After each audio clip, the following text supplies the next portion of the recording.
Congratulations on going under contract. Let's review all of the steps and hard work that we've completed. You've prepared your home for market, which is no easy feat. You've gone through the listing process, listed your home for sale. We've gone through the offer process and reviewed all of the offers that came in. And from those, you've selected one and chosen to accept the offer. Once that happens, I'll open escrow for you and we will officially be in escrow. This video will explain all of the steps that we need to go through to officially sell your home. Once we're in escrow, there are a lot of steps that we still need to complete before we officially sell your home. The process may seem lengthy and complicated, but I'll share this spreadsheet that I created with you, and I'll also reference the places in the contract where all of these deliverables and deadlines are drawn from to help make the process as simple and understandable as possible. I'll also be with you every step of the way to make sure that we're always on track. So we'll start here with the step that we just completed, which is offer accepted. And I put notes in the description column whenever relevant. So here I put that I always try to have backup offers if possible. Once we have accepted an offer, I will open escrow for you. And I'm going to show you here in the contract. Section 5A in the contract refers to the opening of escrow, that it shall take place by the end of 1 business day after offer is accepted, and it'll list the title company and escrow officer that we're going to be using. Once escrow is opened, the next step will be for the buyer to deposit their earnest money. The earnest money deposit is a sign of good faith that the buyer intends to follow through with the transaction by putting some money in the pot from the beginning. The earnest money deposit is referenced on page 1 of the contract, specifically 1A, which lists the amount of the earnest money deposit. I created an example where the purchase price of the home is $1 million, and customarily earnest money is set at 1% of the purchase price. So in this case, it'd be $10,000, but everything in a contract is always negotiable. Customarily, it is bank wired directly to the escrow company within 1 to 2 business days. Once we go under contract, that also begins what's called the buyer's due diligence period. During this time, I will send the seller's disclosures that you completed to the buyer, where you marked everything to your knowledge that could be wrong with the home. The buyer will conduct their home inspection with a licensed home inspector and make sure that everything about the home and surrounding areas is to their satisfaction. This is the period that buyers can cancel for any reason and get their EMD or earnest money deposit back. And during this time, buyers may send a request for repairs, which then becomes a whole nother negotiation. The good news is once we make it through this period, the chances of the deal going through are much higher. In the contract, the buyer's due diligence period is referenced in section 7A. Buyer's obligation usually is conditioned on the buyer's due diligence as defined in 7A below. If I'm representing the buyers, customarily I'll put that the due diligence period is 10 calendar days, but it could be shorter if they want to make their offer more appealing, or it could be longer if, say, for example, the buyers live out of state and may need more time. This is really the time for the buyer to inspect anything and everything about the home and its surroundings and everything relevant to it to make sure that it's to their satisfaction before they proceed with the transaction. This could include location of flood zones, airport noise, noxious fumes.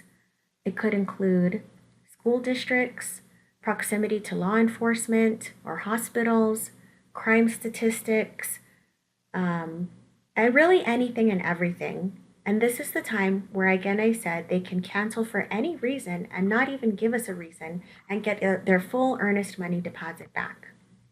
At the same time, title will be working on providing us a preliminary title report.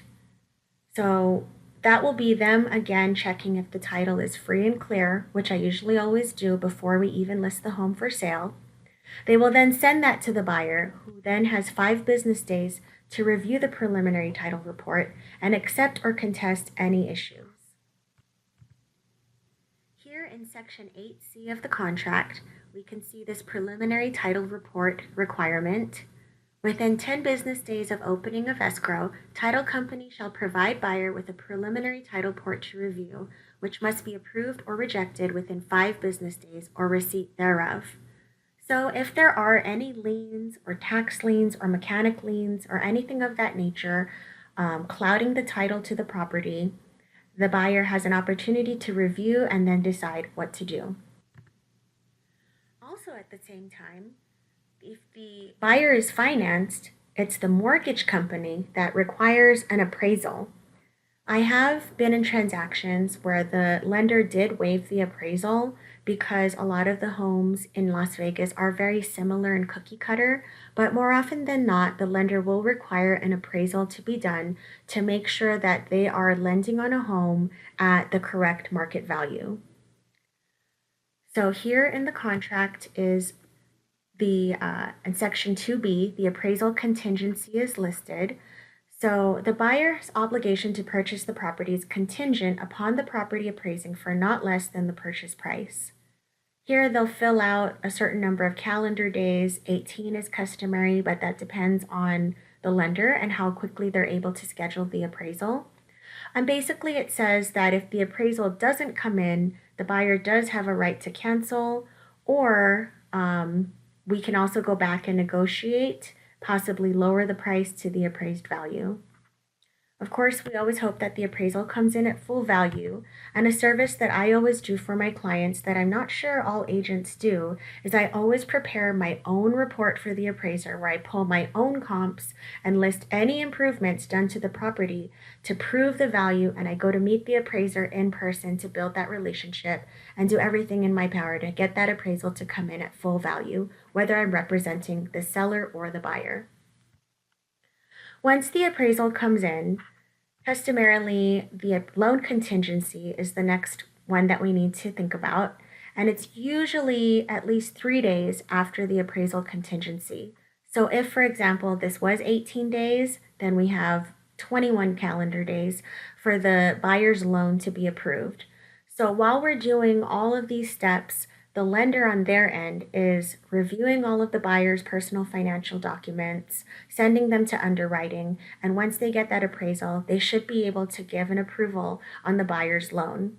Obviously, if the buyer can't get approved for the mortgage, they won't be able to buy the house, and this is just making sure that they can get their deposit back if for some reason they're not approved for the loan.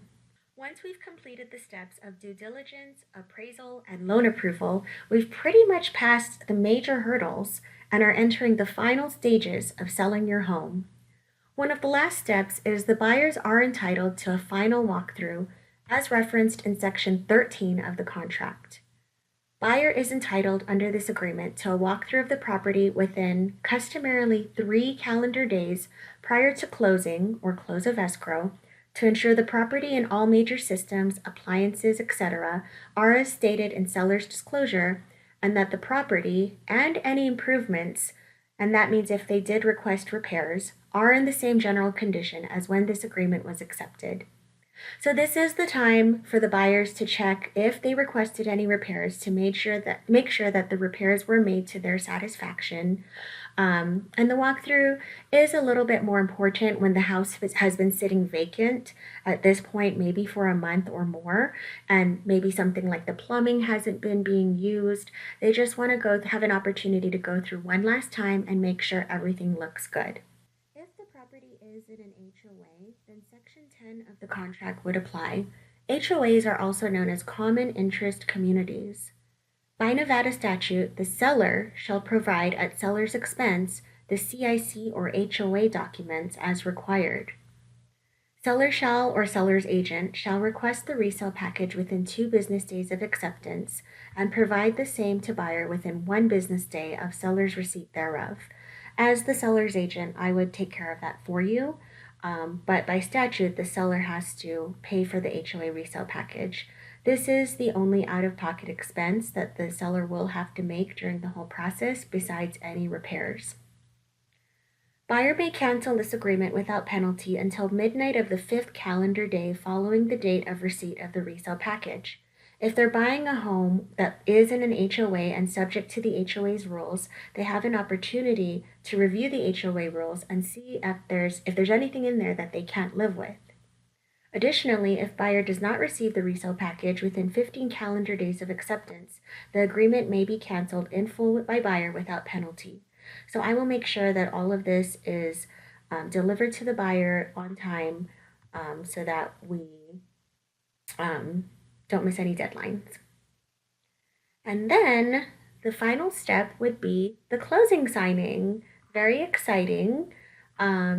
This is usually scheduled on the weekday before we close. Title will be in touch with you to either come in person to the title company's office to sign, or if you live out of state, you may schedule a mobile notary and they can even come and do it at your home. The note that I have here is I always remind clients to bring their photo ID.